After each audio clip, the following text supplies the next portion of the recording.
શિક્ષણ મંત્રી પ્રફુલ્લ પાનસેરિયા થયા ભાવુક। ખ્યાતિ હોસ્પિટલ કાંડ મુદ્દે શિક્ષણ મંત્રીનું દર્દ છલકાયું। આપણી શિક્ષણ વ્યવસ્થામાં કોઈ ખામી હશે જેથી ડોક્ટર બન્યા બાદ ખ્યાતિ હોસ્પિટલ જેવા કાંડ થાય તેવું નિવેદન તેઓએ આપ્યું છે। શિક્ષણ પછી વિદ્યાર્થી જાતિવાદ કરે તો એ આપણી ઉણપ છે। આપણે તેમનામાં મૂલ્ય નિષ્ઠા આપવામાં ઊણ્યા ઉતર્યા હોઈશું તેવું કહેવું છે શિક્ષણ મંત્રી પ્રફુલ્લ પાનસેરિયાનું।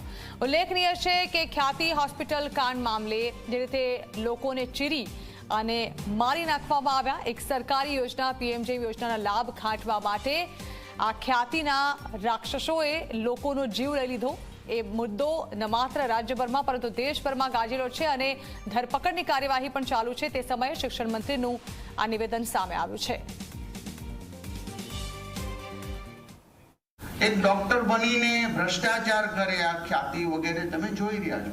कोनी वांग छे एने गोळथुतीमां आपणे भायु नथी साहेब।